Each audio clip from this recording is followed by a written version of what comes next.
We are here today with Stephanie Barr, whose collection of books is absolutely beautiful. So many different books of varying levels of seriousness. The one I'm looking at the moment is Add a Cup of Chaos, which looks like it came out, about a month ago? 2 months ago. We're now in August because I can do that. Tell us a little bit about yourself and what you're working on at the moment, and then we'll get into Tell you a little bit about what I'm working on. A bunch of more like novella length stories, collections, just to, I guess I wanted to test myself. Yeah. Also going to do a move, so you don't want to just dive right into a really big novel and then have to stop in the middle, and who knows when you'll pick it back up. Oh golly, yes. But I right now, like for instance, I'm working on a Black anthology. Oh. One of the things I liked about doing all these types of stories. So I'm an eclectic reader, writer. The things that are consistent in my books is I love characters, and I love smart characters. So to me, it doesn't matter what genre, but it really is about a good story, good characters, elements of pathos, drama. I like having everything in my. Absolutely. Pour them into anything. Yeah. I definitely did that with Add a Cup of Chaos. Started out with a short story that I did for an anthology, ironically enough. And it suddenly took the side trip. I was like, man, this is great. I have to use this. And so I ended up having to write a book about it. Don't you love it when that happens? I do love it. And you can actually find that. All of my novels have a mini anthology. And so Demon Spawn are two stories that are related to and introductions to Add a Cup of Chaos. Not free on Amazon. Amazon doesn't let me do it for free, but they're free everywhere. Right. But Demon Spawn was so much fun. That story was a delight to write. I love the characters. They're so much fun. But I feel that way about all the things that I write. When people talk about struggling through writing, characters are so entertaining to me that I just love my time with them. And I think that's important, like your characters, because you're going to spend a lot of time with them.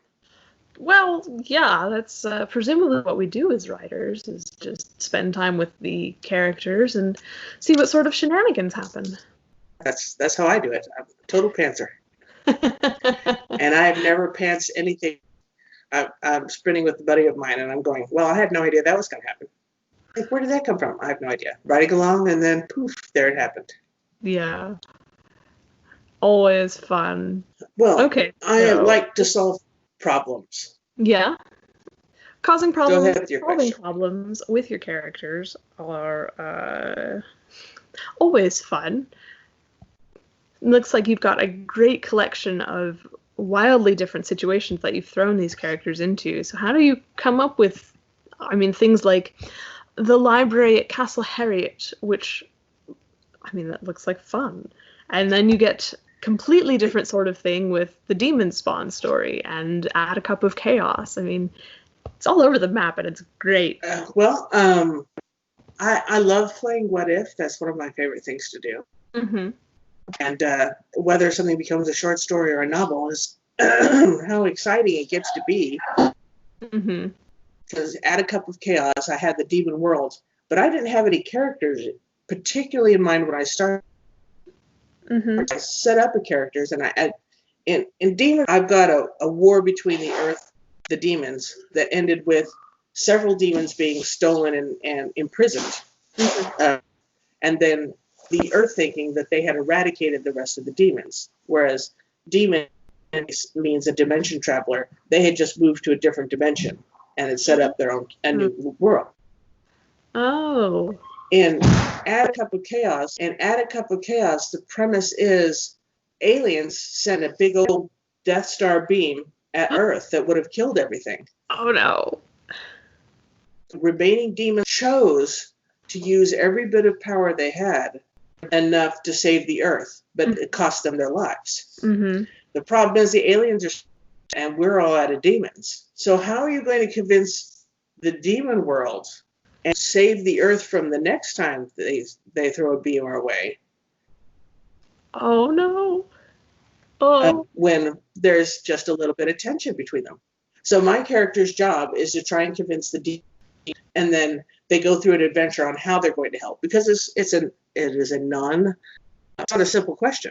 Mm-hmm. Even if the demons can they, without getting them Earth, because Earth thinks that they're all gone, etc. ad nauseum. So there are a lot of facets to it. But we ended up on a spaceship, and we met a dragon, because of course we did.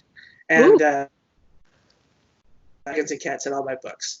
I threw Tribbles in, my own version of Tribbles. Oh no, I love Tribbles.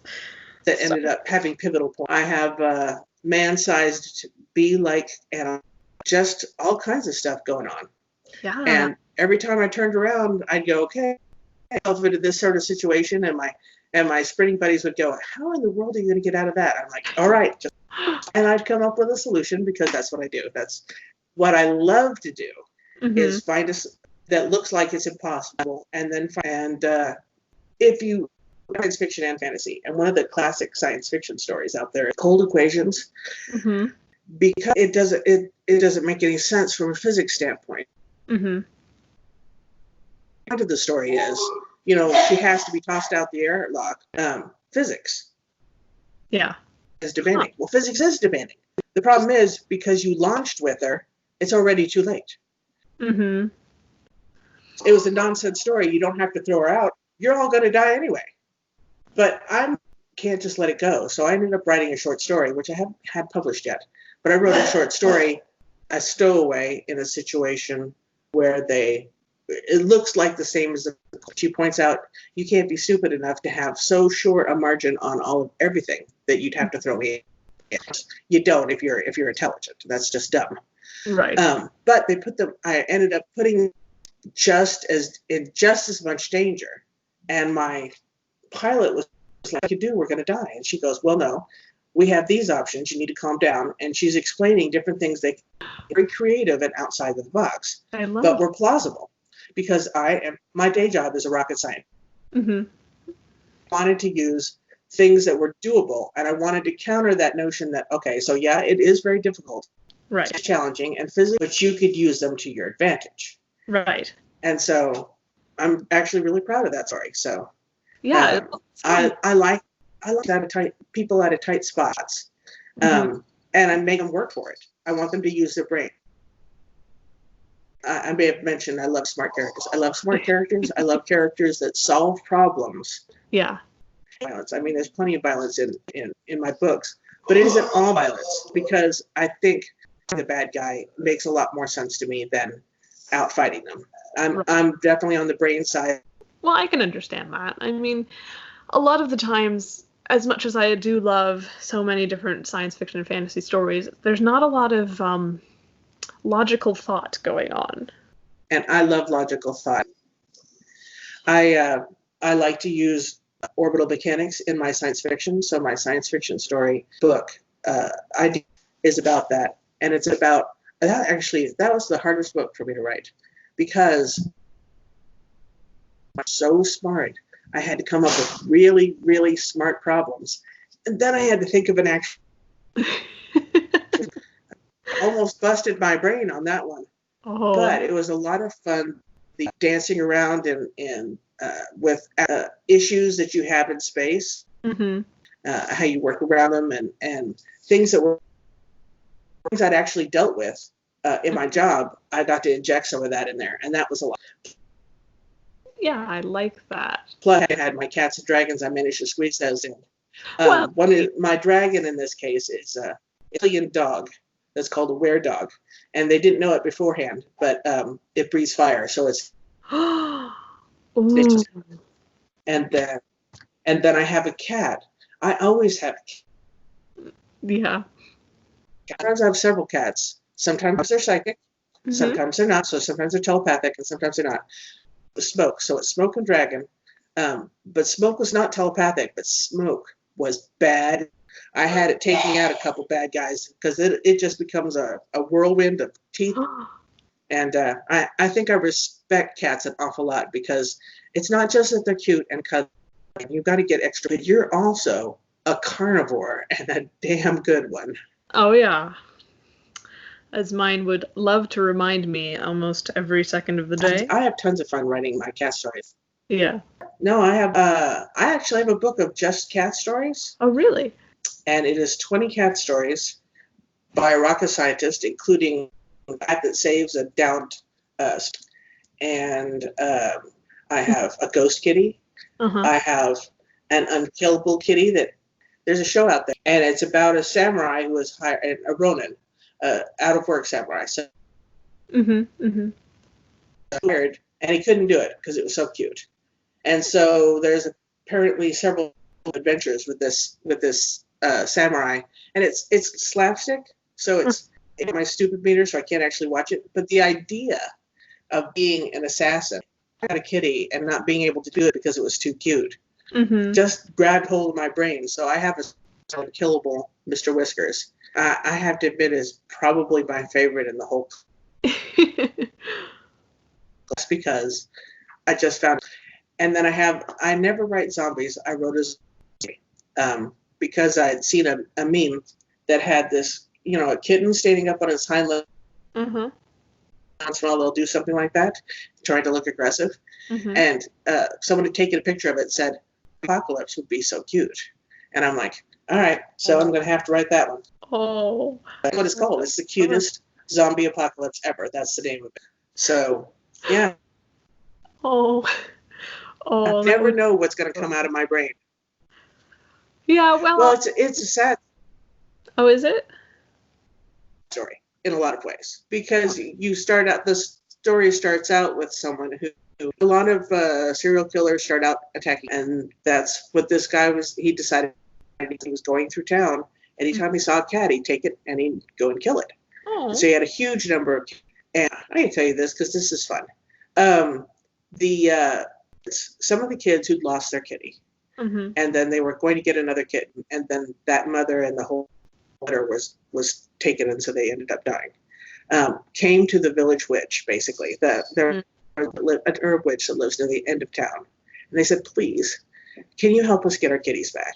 I say no, of course, because they're probably gone. Right. She finds herself unable to. She says, "I'll do everything," and so, and it ends up being a promise that she's committed to.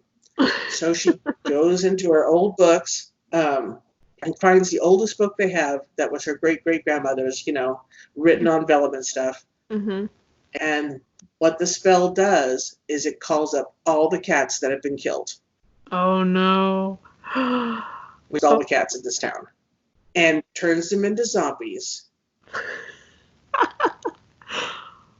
Oh, wow. And them red meat. So she's like throwing tons of meat. And the more meat they eat, the closer they come to look. You just smell a little off. But they look like regular kids. And then she has to go. And so this guy who took you out, she sends them to him. They go and they tear him to pieces. It's not a pretty end for him. I like it. But then they come back, and that's what she was afraid of. Because what is she going to do? She's got a million zombie kitties that are unstoppable. What do you do? I mean, they're already dead. Think all the people that she knows about, because she's got all the people that she knows about in town who are using violence, unkind. There's no need for you to attack just everyone. No children can be harmed. And like 3 rules, and goes, only those who deal in violence. And they turned around and left. Wow. And so then after that, the implication is the cats went through town and took out everybody hurting other people. And we see a couple scenarios, the father who's abusive to his little girl, his wife is in the hospital to him, and she found a little kitten and she tried to hide it from him, so he didn't know about it, but he threw it up. Oh, that's going to come back and haunt him. Yeah. Stuff like that. And then she gets an idea, and she's still thinking about the other part of her kids who didn't have kittens. She goes, what am I going to do? And then she goes, I've got an idea. And so as these zombie cats are spreading out, because not just from this town, there's a whole world to conquer. As they're moving out, the head of the local humane society, and of course they've got nothing to do with the animal control. Right. She says, there's a lot of places in this state that have way too many cats and no, like, what if you held a fair here, had them bring their cats down and let people in the town cats. And that's what I did. So that's how the story ends, with the cat sneaking onto a bus and headed for and just left. But the implication was I really wanted to focus and make it not black and white. You know, I mean, you could say going around killing people with cats is not necessary. If you've got destructive cats already, you might as well try and aim. I like that. So that's how my brain works. Now you know. Yeah, I like that. It's very interesting. For an animal lover, it's not an easy story to read because of the and I have two stories in there deliberately that involve cats being on the receiving end of ugliness. Mm-hmm. But I think both of the stories turned out. I don't like unhappy endings. Yeah, I can understand. So I don't read a lot of horror.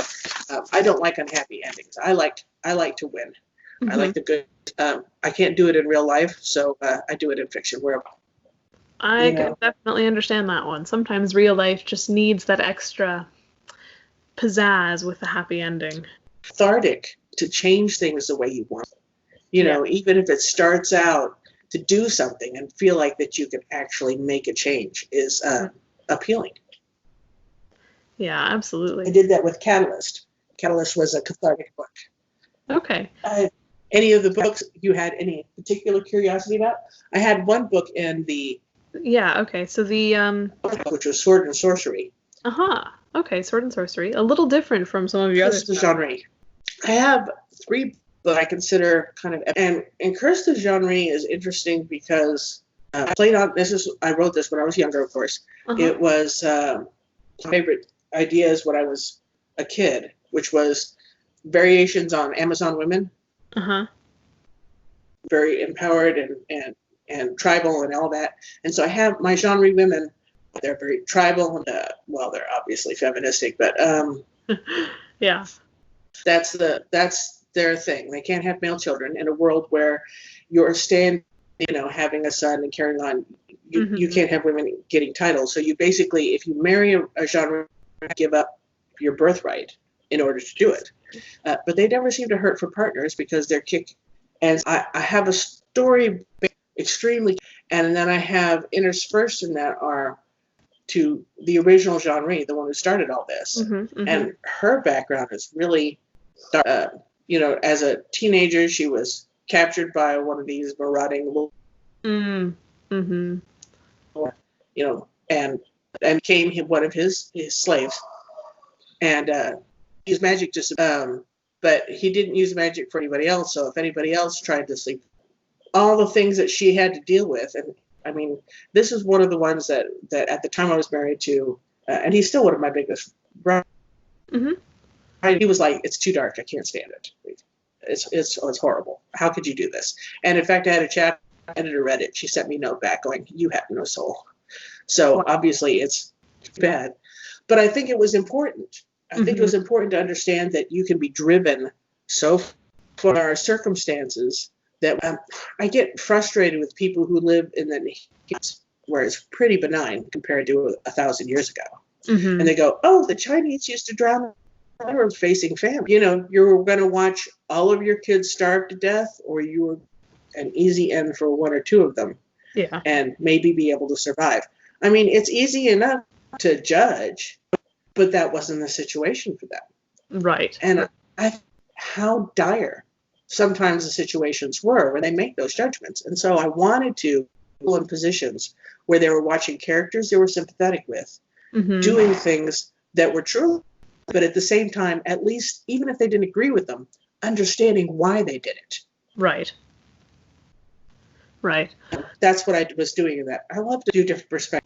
There was a lot going on in that book. It's my longest book, and it's in between. I've got a happy-go-lucky one of my main characters is married to one of the genre from the very beginning of the book. Okay. And she and a bunch of other genre get captured by somebody. They get ambushed by they can do a portal spell, so they can just show. And it's really hard to protect yourself against that. Right. And so my main lucky swordsman. You know, he came from a privileged life, didn't care about any of that, and just kill people with a sword. I mean, really, what's going? Shouldn't he just be able to do stuff like that? Yeah. And then after he gets captured, the story starts out with Layla, his wife, rescuing him from being kidnapped. Mm-hmm. Because that was the short story, and I wanted to do the twist on the normal. And then after she saves him, she tells him she's pregnant. Ooh. And he's kind of excited about that. Not really excited about the morning sickness, but you know. Yeah. And he's all covered with whip marks that nobody seems to be able to heal. Oh dear. And so as he's asleep, a whole litter of kittens, 6 kittens, come and lay on.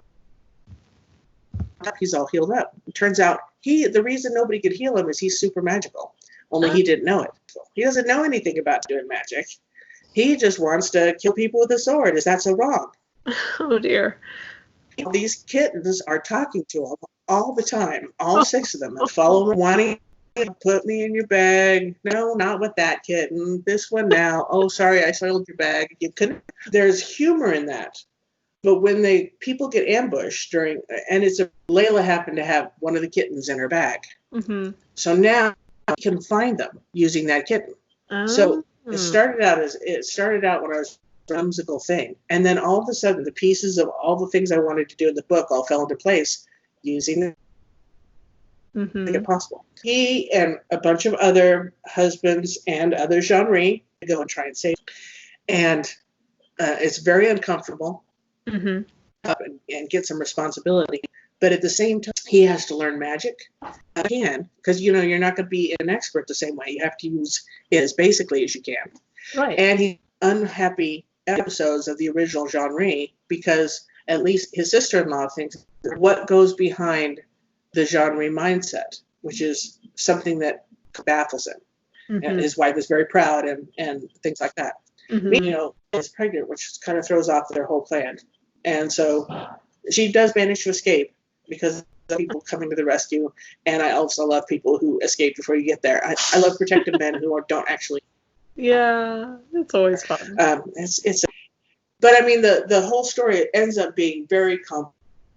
Right. Because there's so many different elements, and it's a lot of different characters. But the characters are really. In fact, we're talking about violent characters, and you're talking about very different characters. Absolutely. A paladin, an assassin, an ex-assassin, and then I've got our mercenary. I've got a sorcerer who's trying to help Tander learn the best with his magic. Mm-hmm. And there's a lot of stress because these are lives that they're very fond of, and they don't know what they're doing, and they're depending on a man who's depending on a.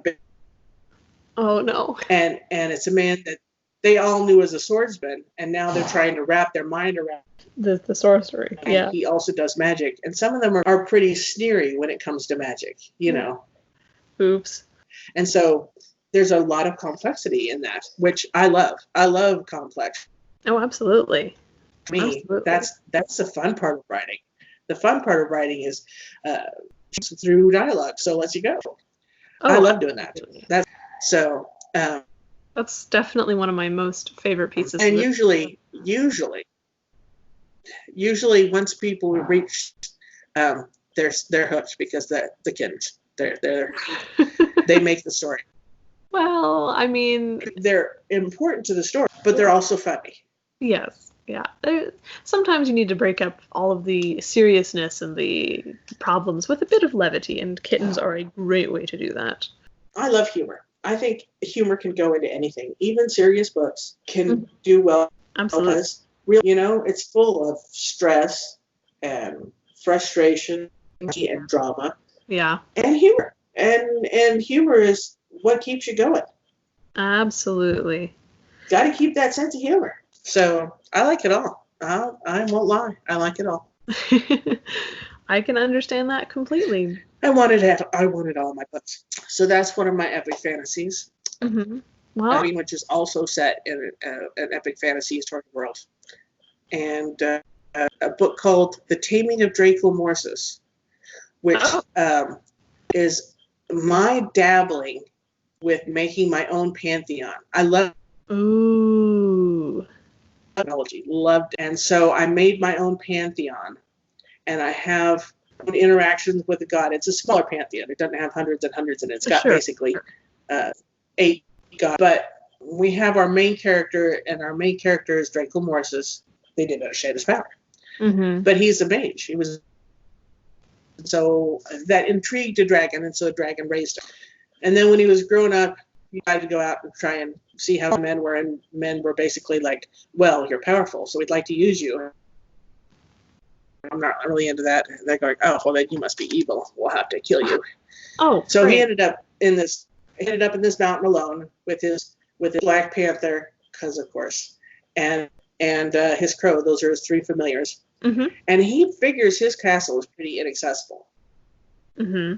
What he did not realize was that Xana would not be denied. And so Xana is an and a girl, and she is tough as, and she's a will that won't be denied. So she made her way up there, and he said, yeah, no, I'm not really interested. So she goes, and you have to.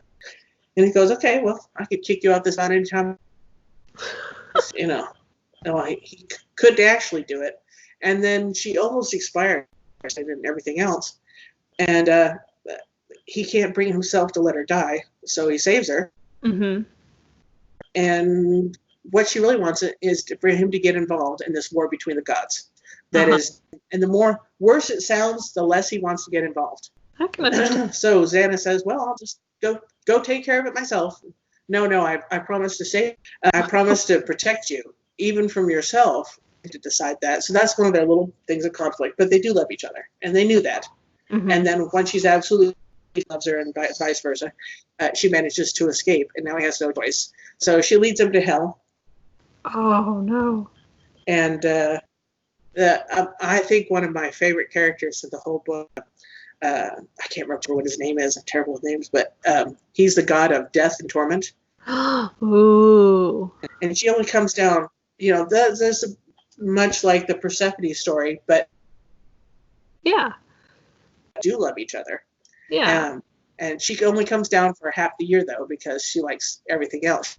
Mm-hmm. Mm-hmm. First, it's all death down there, and she's a little late because she's been captured by the god of war up above. Oops. And he gets really militant once he finds out, and so he's going to come up with his hordes of to help change things in the war, and that's all part of the big long, and it's a big long complicated story. But I had so much fun because he delights in pain. Just his wicked enjoyment. Draco Morsis finally in his realm just is part of his charm, even though he's obviously not a nice guy. Right. Wow. He's fun. I have to say, your characters sound really fascinating. They're just a huge spectrum of. I could talk all day. They're fantastic. Yeah. Wow. Okay. Well, I will ask one quick question. Is there anything coming up that we should look out for? And not at this particular moment. I'm working on a number of, like I said, anthologies. So I'll be in with other people. Okay. Currently bad either. I've got lots of short stories and anthologies, and there's a bunch coming in the future. So that might be worth looking for. Some of them are for a good cause, and some of them are just for doing collections for entertainment, I guess. Yeah. But I'm going to be in a bunch of those, and then I have 2 other books. One is actually another science fiction, but it's kind of a science thriller type book. Okay. It's kind of a murder mystery involved in there with a cybernetic girl. Ooh. And then I have one called Code Slinger, which is also science fiction.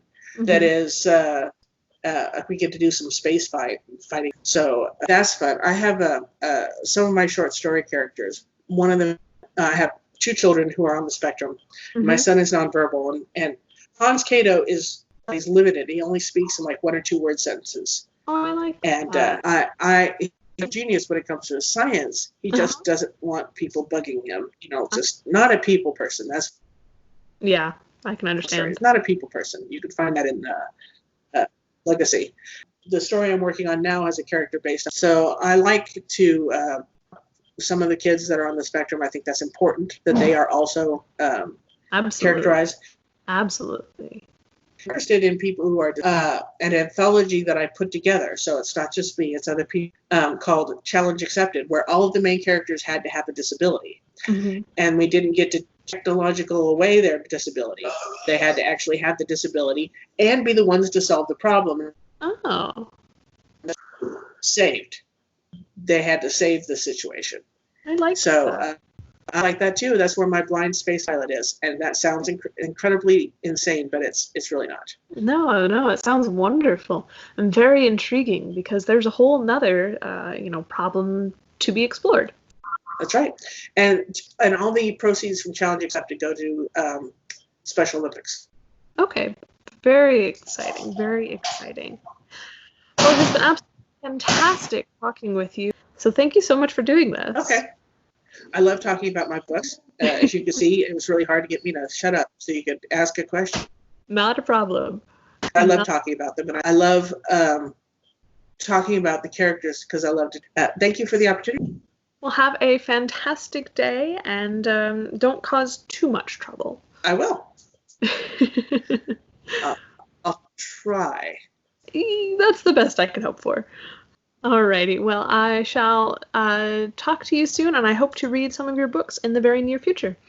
I hope you enjoy them. Please let me know. I love feedback, like every other reader or writer. Absolutely will do.